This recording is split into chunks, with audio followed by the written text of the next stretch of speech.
What if tonight, while you're sitting in your cozy home, everything just stops, not for a few minutes, not even for an hour, gone. The hum of your fridge? Silent. The streetlights outside? Dead black. Wi-Fi? Gone. The AC, the heater, the gas pumps, the grocery store, even the water in your toilet. Everything you take for granted vanishes in the blink of an eye. And here's the nightmare no one likes to think about. What if it doesn't come back? Not in a few hours, not even in a few days. Imagine weeks, maybe even months, of darkness. No clue when or if life will return to normal. Sounds like doomsday talk, right? Tell that to the families in Texas who froze inside their own homes in 2021. Or the 50 million people trapped in the suffocating heat during the Northeast blackout of 2003. Or the people of Puerto Rico, who spent nearly an entire year without power after Hurricane Maria, 11 long months of spoiled food, rationed water, and lives flipped upside down. Still think it can't happen where you live, because you're in a modern city? Think again. America's power grid isn't some indestructible fortress. It's a patchwork mess, old equipment held together with duct tape, luck and prayer. One cyber attack, one major ice storm, one system failure, and millions could be thrown into a darkness that doesn't care how prepared you think you are. But here's the real danger. When that blackout hits, most people, your neighbors, your friends, maybe even you, will make the same deadly mistakes over and over again. Mistakes so common, so instinctive, that they've cost lives in nearly every major outage in history. And if you don't know what they are, you could end up turning a survivable blackout into your worst nightmare. So in this video, we're going to expose the biggest blackout mistakes people make, why they're so dangerous, and most importantly, how you can avoid them. Because the truth is, the blackout clock doesn't start when the lights go out. It starts the second you make your first move. And if that move is wrong, you might not get another chance. Which brings us to mistake number 10, raiding the fridge like it's your last meal on Earth. The moment the power goes out, most people's first instinct is to head straight to the kitchen and open the fridge. Maybe they're hoping for one last snack, maybe they're just panicking, or maybe they're checking to see if the power feels real. Whatever the reason, it's one of the fastest ways to sabotage yourself in the very first hour of a blackout. Here's why: every time you open that fridge door, you're letting out the last cold air. Here you've got cold air that isn't coming back until the grid does. The USDA says a refrigerator can only keep food safe for about 4 hours without power, and a full freezer can last up to 48 hours, if and only if you keep the doors shut. Crack it open a few times, just to check, and you've turned days of frozen food into a slimy, lukewarm science experiment. And here's the kicker: spoiled food isn't just gross, it can kill. Foodborne illness during a blackout is deadly serious, because when the stores are closed and hospitals are overwhelmed, you can't just toss out half your food and expect to replace it. Now here's where things get even uglier. Spoiled food isn't just wasteful, it's dangerous. According to the CDC, 48 million Americans get sick from foodborne illness every year, and that's when refrigeration is working just fine. Add in sweltering heat, no doctors, and no clean water during a blackout, and suddenly that just one bite of chicken salad turns into a game of Russian roulette with your stomach.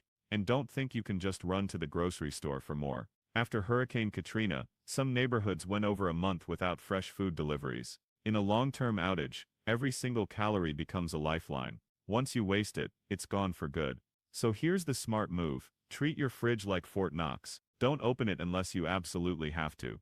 In fact, tape it shut if temptation is too strong. Better yet, make an inventory of what's inside before disaster strikes, or in the first few minutes of an outage, so you're not blindly opening the door in the dark, just to check. When it's time to eat, be strategic. Start with dairy, then meats, and save frozen foods for last. If you're prepared, have a cooler and ice packs ready, so you can move essentials without turning your fridge into a sauna. Remember, blackouts aren't about comfort, they're about preservation. Every degree of cold you save is time you're buying yourself, and in survival mode, time is the only thing you'll never be able to restock. Which brings us to mistake number 9, lighting up the wrong way and burning down your own house. Here's a grim little reality check. The National Fire Protection Association reports that candles cause more than 7,600 house fires every single year in the US, and when the power goes out, those numbers shoot up. Why? Because the very first thing people do when plunged into darkness is reach for the nearest flame. Old birthday candles, dusty scented candles, or that decorative one that's been sitting untouched on a shelf for years. It feels cozy for about 5 seconds, until you realize you just set an open flame next to a curtain, a stack of papers, or balanced it on top of your TV for stability. One bump from the dog, one kid running through the room, and suddenly your blackout has turned into a house fire. And here's the kicker, when the whole neighborhood is dark, there's no guarantee the fire department will get to you in time. But it doesn't stop there. Candles don't just carry fire risk, they're terrible light sources. They flicker, they're dim, and they leave you stumbling around, more likely to trip, spill, or break something. In a prolonged blackout, you could be spending hours or days with open flames in the same room as kids, pets, or your half-asleep self. During the Northeast blackout of 2003, multiple families survived the outage, only to lose their homes to candle-related fires. So what's the better play? Modern blackout lighting is almost cheat code level good. LED lanterns can last 100+ hours on one set of batteries. Headlamps free up your hands and put light exactly where you need it. Even those cheap little solar garden lights can charge outside during the day and light your living room at night. And a crank-powered flashlight means you'll never run out of batteries. The best part? No flames, no smoke, no risk. If you absolutely must use candles, place them on a non-flammable base, keep them away from high-traffic areas, and never leave them unattended. In a blackout, your job is to keep your family safe and your house standing, not to accidentally add your own fire to the night sky. And that leads straight into mistake number 8, treating the blackout like an accidental vacation. Here's a dangerous trap almost everyone falls into. The lights go out, and instead of moving into action, you flop on the couch and say, well, guess I'll just wait this out. You light a couple of candles, scroll your phone while the battery drains, maybe crack a window and enjoy the breeze. And for the first hour, it really does feel like a strange little vacation. No emails, no work calls, no pressure. But that illusion is deadly, because while you're relaxing, the blackout clock is already ticking. The average American household has about 3 days of food on hand, and most of that depends on refrigeration. Cities aren't much better off, most have 3 to 5 days of food in their supply chains before the shelves start going bare. So the longer you sit pretending it's a lazy Sunday, the less prepared you are when things get serious. The real danger isn't just physical, it's psychological.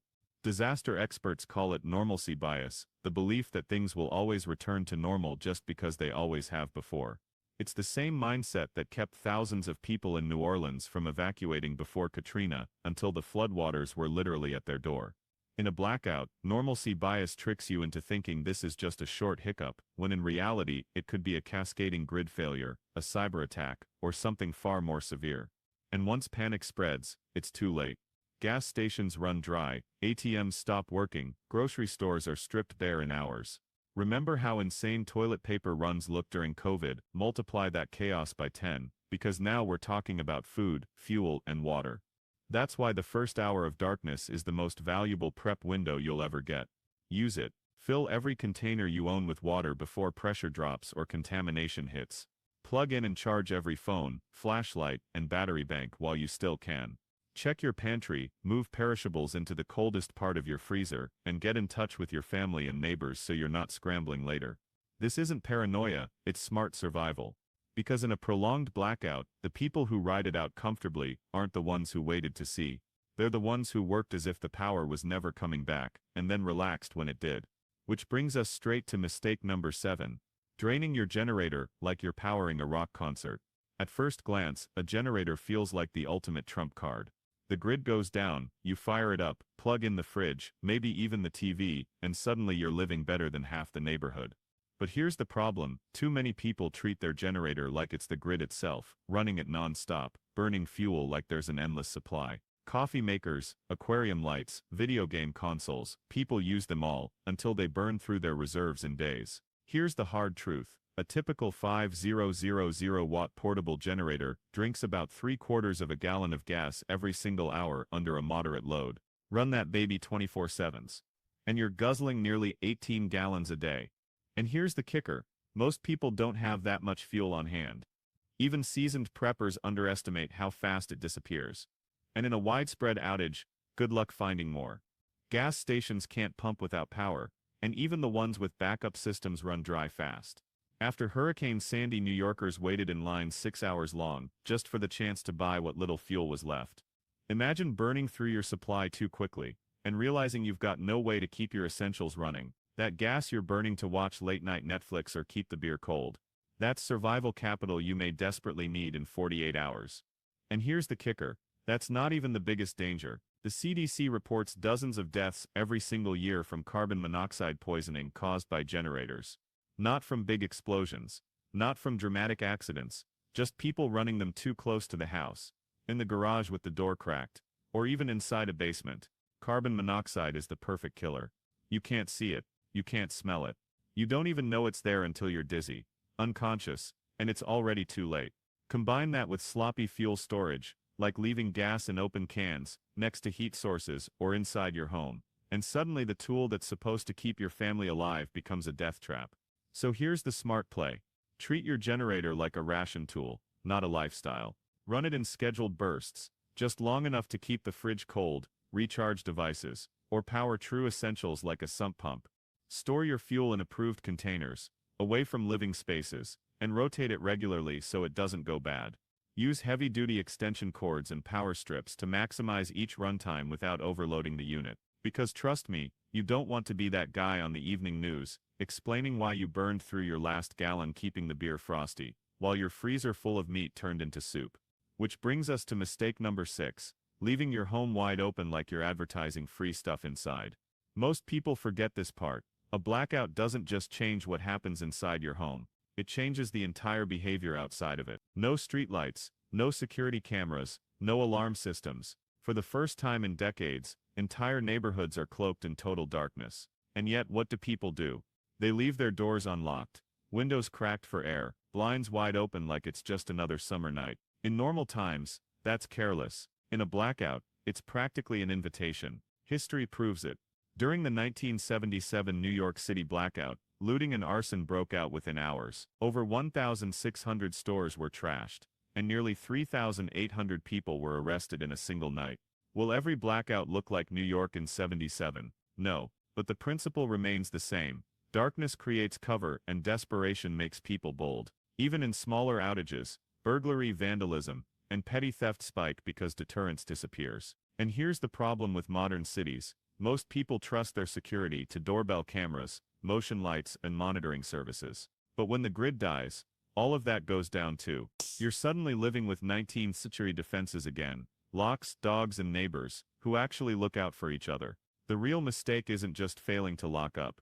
It's assuming your neighborhood will behave the same in the dark as it does in the daylight. That's normalcy bias again. The dangerous belief that people won't change just because you don't expect them to. The truth is, you can't predict what strangers, or even people you casually know, will do when resources get scarce, and there's no fast police response. So what's the right move? The second the lights go out, lock every single door and window, even the ones you never use. Close your curtains so no one outside can see in, especially any glow from your flashlights or lanterns. If you've got battery-powered motion lights, place them by entry points to act as deterrents. Keep a flashlight or headlamp in every major room, so you're never fumbling in the dark, if you need to move fast. And maybe the most powerful step of all, build trust with your neighbors, before disaster strikes. Because in every major blackout study, the safest neighborhoods weren't the ones with the fanciest locks or the biggest dogs. They were the ones where people worked together, kept watch, and had each other's backs when the grid went down. The neighborhoods that stayed the safest during past blackouts